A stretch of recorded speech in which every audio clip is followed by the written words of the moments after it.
Kamu pernah dengar tentang lorong di kampus yang tidak ada di denah manapun? Lorong putih dengan pintu-pintu yang tak pernah bisa dihitung. Sekali masuk, tak semua bisa keluar. Ini kisah nyata seorang mahasiswi yang hanya ingin lulus, tapi malah dipilih untuk tinggal selamanya. Selamat datang di Lorong Tanpa Akhir. Namaku Rani. Aku mahasiswa semester akhir di sebuah kampus swasta di Jakarta. Malam itu, aku sedang lembur menyelesaikan skripsi di kamar kos. Hanya suara kipas angin dan ketukan jariku di keyboard yang menemani. Lampu kamar temaram, sengaja kupasang mode kuning agar lebih nyaman di mata. Pukul menunjukkan 00.47 saat notifikasi masuk dari grup kelas. Ada yang bisa ke kampus, ada file tertinggal di ruang sidang. Aku mendiamkannya, tapi tak lama DM masuk dari Kak Reza, ketua angkatan. Ran, maaf ganggu, file revisian skripsi dosen pembimbingmu ketinggalan di ruang sidang. Kalau nggak diambil malam ini, besok bisa dimarahin. Bisa tolong ambil? Aku mendesah pelan. Kampus hanya berjarak sekitar 15 menit jalan kaki dari kosku, dan aku memang sedang tak bisa tidur. Aku mengiyakan. Oke, Kak. Tapi masuknya lewat mana? Gerbang kan udah tutup? Lewat gerbang belakang. Satpam udah dikabarin. Bilang aja disuruh Kak Reza. Aneh. Biasanya prosedur keamanan kampus ketat, apalagi malam. Tapi aku pikir, ini mungkin dispensasi karena mendesak. Aku pun bersiap. Langit malam tampak muram. Tak ada bintang, hanya awan gelap menggantung. Jalanan menuju kampus sepi. Sesekali angin malam berembus membuat tubuhku menggigil. Sesampainya di gerbang belakang, kulihat satpam tua sedang duduk sambil merokok. Ia menoleh cepat begitu aku mendekat. Matanya tajam, seperti menyelidik. "Kamu Rani?" tanyanya tanpa basa-basi. "Iya, Pak." Disuruh Kak Reza ambil file di ruang sidang. Satpam itu membuka gerbang tanpa berkata apa-apa lagi. Ia hanya menunjuk ke arah gedung fakultas di tengah kampus. Langsung saja. "Jangan kelamaan," katanya. Kemudian kembali duduk. Aku berjalan cepat melewati lorong gelap. Lampu taman kampus, sebagian padam. Pohon-pohon trembesi yang tinggi menjulang membuat bayangan panjang merambat di tanah seperti tangan raksasa. Sesampainya di gedung fakultas, pintunya terbuka. Aneh. Biasanya dikunci. Di dalam, lampu menyala sebagian, menciptakan suasana remang yang tak nyaman. Aku masuk dan menuju lantai 2, tempat ruang sidang berada. Di tengah lorong lantai 2, aku merasa bulu kudukku berdiri. Tidak ada suara, tidak ada angin. Tapi terasa seperti ada yang mengikuti. Aku menoleh, tak ada siapa-siapa. Sampai akhirnya aku tiba di depan ruang sidang. Pintu tertutup tapi tidak terkunci. Aku mendorongnya pelan, ruangan itu kosong. Hanya ada meja panjang, kursi dosen dan papan tulis. Tapi di tengah meja ada satu map merah. Kupastikan nama dosen pembimbingku di bagian depan. File yang dimaksud.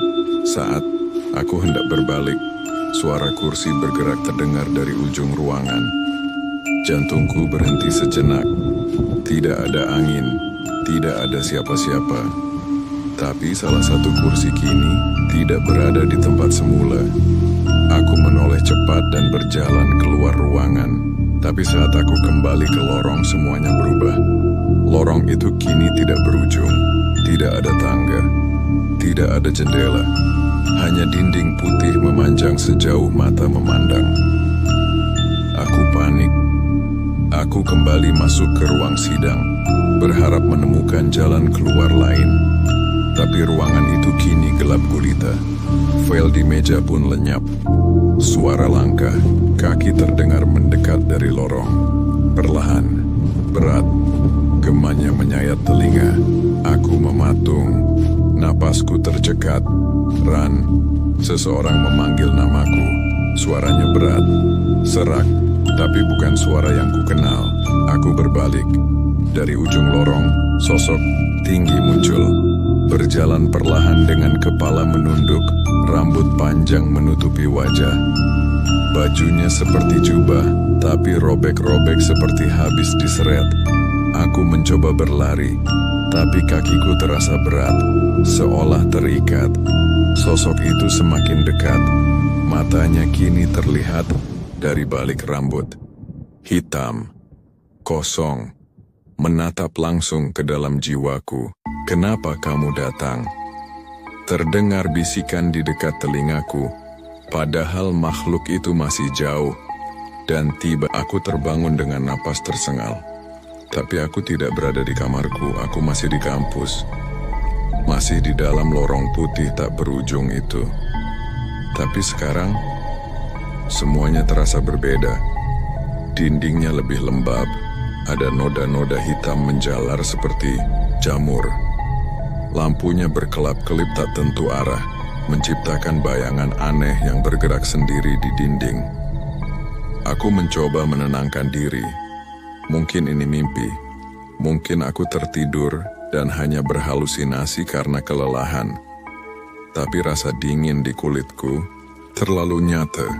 Aroma apak dan darah yang samar menguar dari ujung lorong menegaskan satu hal.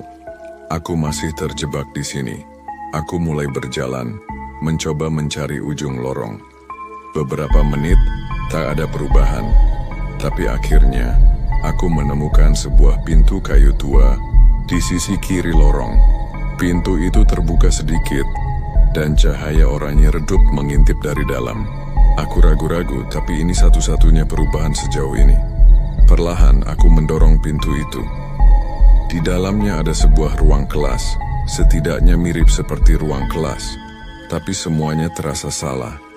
Meja-meja mahasiswa tertata rapi, tapi penuh debu, dan bercak merah kecoklatan. Di papan tulis tergurat sesuatu dengan kapur putih besar, yang sudah masuk tak akan kembali. Tiba-tiba, papan tulis itu retak, tanpa sebab.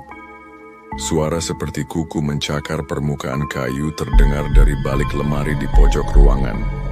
Aku mundur pelan, tapi kemudian lemari itu terbuka sendiri, mengeluarkan suara berderit panjang dan lirih. Seperti seseorang sedang menghela napas dari dalam. Tak menunggu lebih lama, aku keluar dari ruang kelas itu dan kembali ke lorong. Tapi saat kulihat sekeliling, aku tercekik ketakutan. Pintunya ada lagi. Di sebelah kananku, sama persis. Aku menoleh ke belakang. Lorong putih membentang tanpa ujung. Aku maju beberapa langkah. Ada lagi pintu yang sama di depanku. Pintu kayu tua dengan celah cahaya oranye dari baliknya. Aku mencoba pintu itu, dan seperti dugaanku, di dalamnya ruang kelas yang sama. Tulisan di papan tulis kini berubah, jangan menolak undangannya.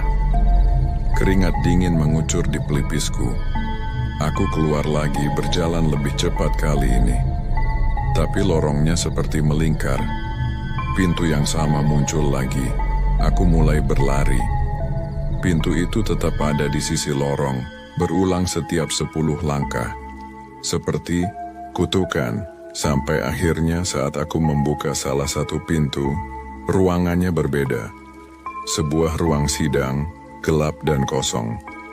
Di tengah ruangan, ada satu kursi. Di atas kursi itu, duduk seseorang. Aku mengenal wajah itu. Kak Reza. Tapi wajahnya pucat, matanya terbuka tanpa berkedip seperti kaca. Ia tidak bereaksi saat aku mendekat. Mulutnya menganga sedikit dan dari celah bibirnya keluar suara pelan. Aku tidak pernah mengirimmu pesan. Darahku berhenti mengalir. Apa? Aku tak pernah menyuruhmu ke kampus malam ini. Seketika, tubuhnya jatuh ke lantai, kaku. Matanya tetap terbuka menatap kosong ke langit-langit. Aku mundur, panik. Pintu di belakangku menutup sendiri dengan bunyi keras. Dan saat aku mencoba membukanya kembali, tak ada gagang pintu. Aku terperangkap. Kaca-kaca jendela tertutup kabut tebal. Lampu mulai padam satu persatu. Suara langkah itu kembali terdengar dari dalam ruangan. Tapi aku sendirian. Langkah itu bukan dari luar, bukan dari lorong. Langkah itu berasal dari langit-langit. Aku menoleh perlahan ke atas, dan saat kulihat, ada sesuatu merangkak di atap, seperti manusia, tapi tidak sepenuhnya. Tubuhnya panjang, ramping, dan tangannya mencengkeram lampu-lampu. Kepalanya menoleh padaku dengan gerakan yang terlalu cepat untuk ukuran manusia. Matanya merah, mulutnya tak memiliki bibir, hanya deretan gigi kecil dan rapat seperti jarum. Makhluk itu tertawa. Suaranya serak dan berulang seperti kaset rusak. Kamu datang tanpa diundang, tapi sekarang kamu sudah jadi bagian dari lorong. Ini, aku menjerit, berlari ke ujung ruangan. Kutarik tirai jendela dengan paksa, berharap bisa menghancurkan kaca dan keluar. Tapi yang kulihat di balik jendela, bukan halaman kampus, melainkan lorong itu lagi. Lorong putih, dengan pintu-pintu tua berulang. Dan bayangan makhluk itu menungguku dari aku berdiri di depan jendela yang seharusnya menghadap halaman kampus. Tapi yang kulihat hanyalah lorong putih tak berujung, dengan pintu-pintu identik di sisi kanan. Di ujung lorong, sesosok makhluk berdiri tak bergerak, seolah menungguku keluar. Tanganku gemetar saat menyentuh kaca. Permukaannya dingin namun sedikit bergetar seperti membran tipis. Tanpa sadar aku mendorong lebih kuat dan kaca itu menelan tanganku. Bukan pecah, bukan terbuka, tapi benar-benar melahapnya seperti kabut yang menelan cahaya. Dorongan adrenalin mengalahkan rasa takut. Aku mengambil napas dalam-dalam, menutup mata, lalu menerobos kaca itu sepenuhnya. Tubuhku seperti tersedot ke dalam air es, lalu terlempar ke seberang. Aku terjatuh di lantai lorong. Tapi kali ini lorong itu berbeda. Dinding-dindingnya kini terbuat dari cermin. Di setiap sisi, aku melihat bayangan diriku sendiri. Tapi pantulan itu tidak selalu mengikuti gerakanku. Beberapa bergerak lebih cepat, beberapa tertinggal. Salah satu pantulan bahkan tidak tersenyum meski aku tersenyum. Aku melangkah perlahan. Lantai di bawah kakiku seperti kaca juga, bening dan dingin. Setiap langkah terasa menggema ribuan kali karena pantulan tak berujung. Itu. Tiba-tiba salah satu cermin di sisi kanan bergetar. Aku mendekat, pantulan di dalamnya tidak mengikutiku. Dia tetap berdiri diam, menatapku dengan senyum lebar. Sangat lebar, lebih lebar dari wajah manusia seharusnya. Kemudian, pantulan itu mengangkat tangannya dan mengetuk kaca dari dalam. Tok, tok, tok, 3 kali. Lalu dia berbisik, "Rani, kamu sudah jauh dari rumah." Aku mundur. Tapi cermin itu retak. Retakan menyebar seperti akar pohon. Dan dari celahnya, keluar darah. Merembes turun hingga membasahi lantai. Pantulan itu tetap tersenyum meski matanya mulai berdarah. Aku berlari menjauh. Setiap cermin kini mulai menunjukkan hal yang berbeda. Di satu sisi aku melihat diriku sendiri, tergantung di langit-langit dengan tali di leher. Di sisi lain aku melihat kamar kosku, tapi dengan tubuhku sendiri terbaring di lantai, wajah membiru. Aku tak tahu mana yang nyata. Sampai akhirnya, di ujung lorong, muncul satu pintu yang berbeda dari sebelumnya. Bukan pintu kayu, tapi pintu logam berkarat dan tertutup rapat. Di tengahnya ada satu jendela kecil, seperti pintu sel penjara. Aku mengintip ke dalam ruang gelap. Tapi di tengah ruangan itu aku melihat seseorang berdiri membelakangiku. "Kak Reza?" bisikku. Sosok itu tidak menjawab, tapi perlahan ia menoleh. Separuh wajahnya lenyap, hancur seperti terbakar, tapi matanya tetap hidup. Dan dari bibirnya hanya satu kata keluar, "Tolong, jangan buka pintunya." Terlambat. Pintu itu terbuka sendiri. Udara dingin berhembus keluar, membawa aroma kematian yang tajam. Dari dalam, suara tangisan terdengar. Tangisan anak kecil. Aku melangkah masuk seperti dikendalikan sesuatu. Ruangan itu sempit seperti ruang bawah tanah. Hanya ada satu ranjang besi di sudut dan di atasnya duduk seorang anak perempuan kecil, sekitar 7 tahun. Rambutnya panjang, mengenakan gaun putih yang kotor. Ia menatapku dengan mata penuh luka. Luka sungguhan. Bola matanya berwarna merah dan hitam seolah terbakar dari dalam. "Kamu dengar suara mereka juga, ya?" Aku tidak bisa menjawab. Lidahku seperti mati rasa. Anak itu melanjutkan. "Kami semua masuk dari pintu yang sama. Lorong yang sama. Tapi tidak semua bisa keluar. Kamu sudah dipilih untuk tinggal." Lampu di atasnya meledak. Ruangan jadi gelap gulita. Dan dari balik kegelapan, tangannya terjulur cepat mencengkeram pergelangan kakiku. Aku terjatuh. Aku berteriak, tapi suaraku tertelan. Tubuhku diseret ke bawah ranjang, masuk ke dalam lubang yang tak terlihat sebelumnya. Rasanya seperti tertarik ke dalam tanah yang hidup. Lalu, semuanya hening. Ketika aku membuka mata, aku kembali berada di lorong cermin. Tapi semua pantulan kini hilang. Cermin-cermin itu hanya menunjukkan kegelapan. Tak ada bayangan diriku, tak ada suara, kecuali satu pantulan di ujung lorong yang tetap menatapku. Bukan aku. Aku tidak tahu sudah berapa lama aku berada di sini. Di lorong ini. Di tempat yang seolah tak mengenal waktu. Tidak ada pagi. Tidak ada malam. Hanya cermin, pintu, dan suara-suara yang terus berbisik namaku dari segala arah. Setiap langkahku kini terasa semakin berat.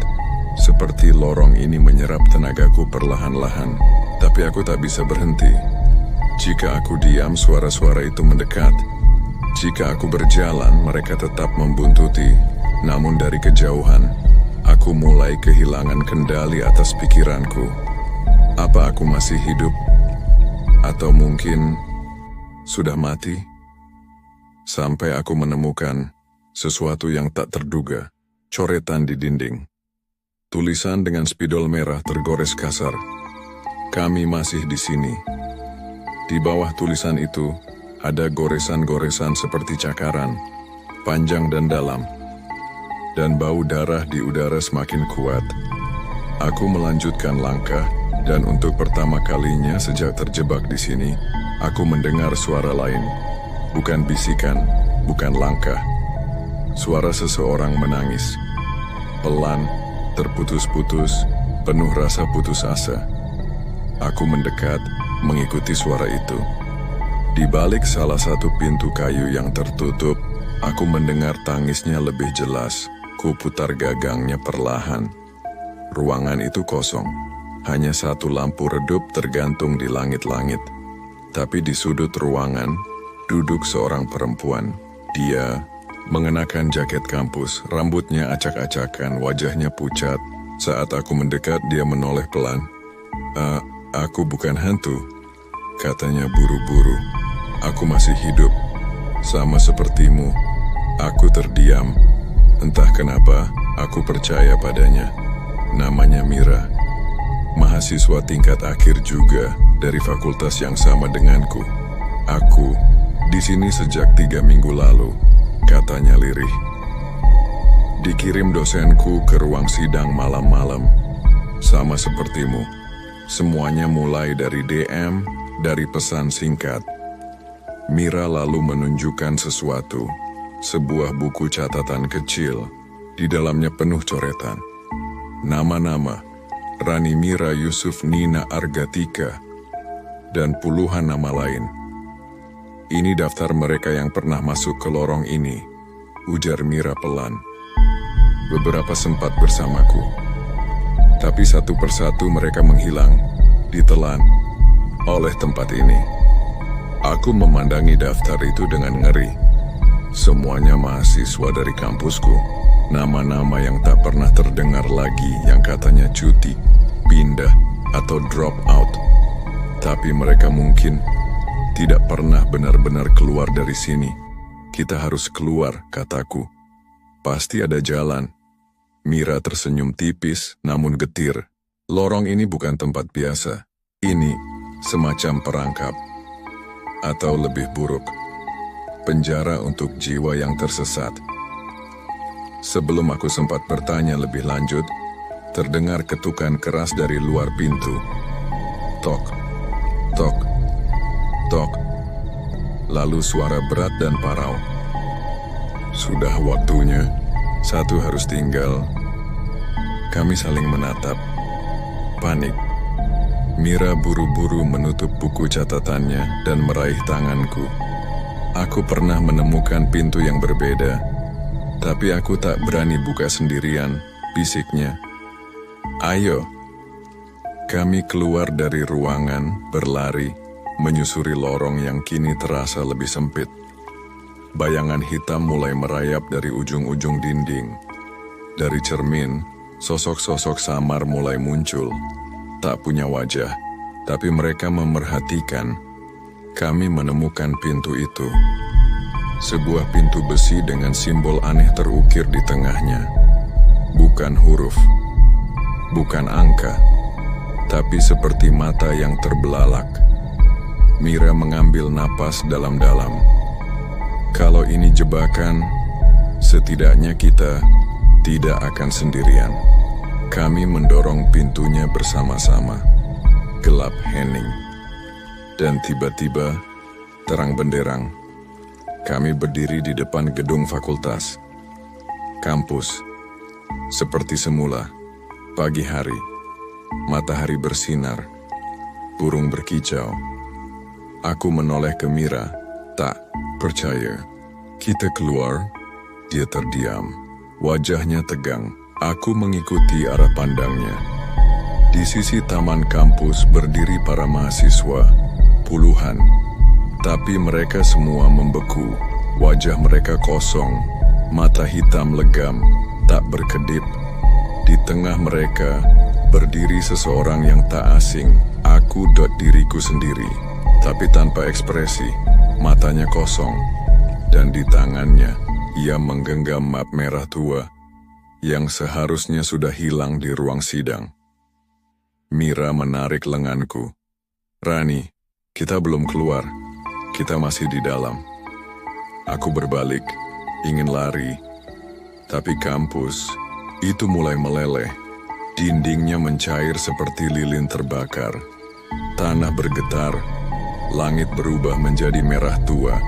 Suara dari segala arah mulai terdengar lagi. Kamu milik kami. Lorong ini sudah memilih. Tidak ada yang keluar tanpa penggat. Aku dan Mira berlari, bukan lagi di lorong.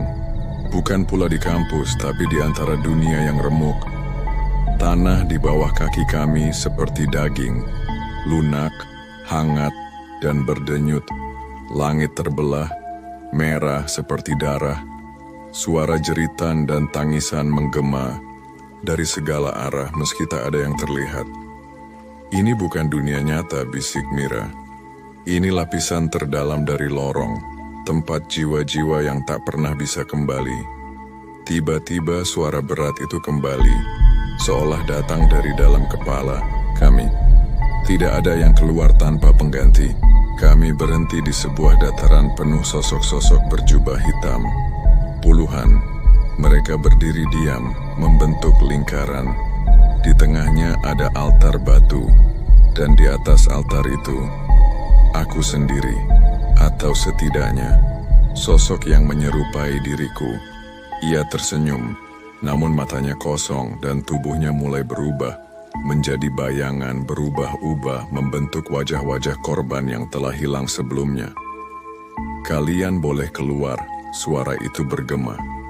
Tapi satu harus tinggal, satu harus menggantikan. Penjaga lorong, Mira menatapku mata berkaca, jadi itu syaratnya. Salah satu dari kita harus menjadi bagian dari lorong ini.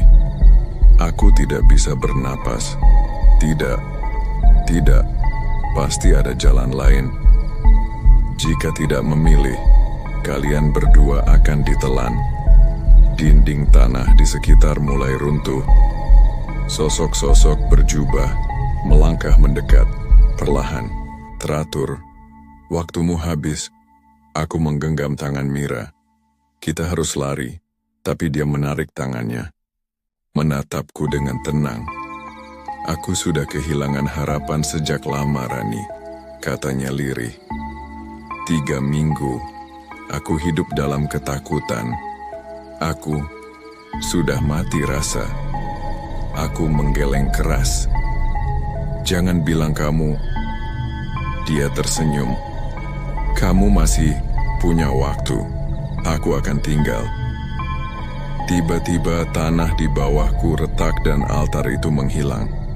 Tubuh Mira ditarik ke tengah lingkaran sosok berjubah. Tapi dia tidak menjerit, tidak melawan.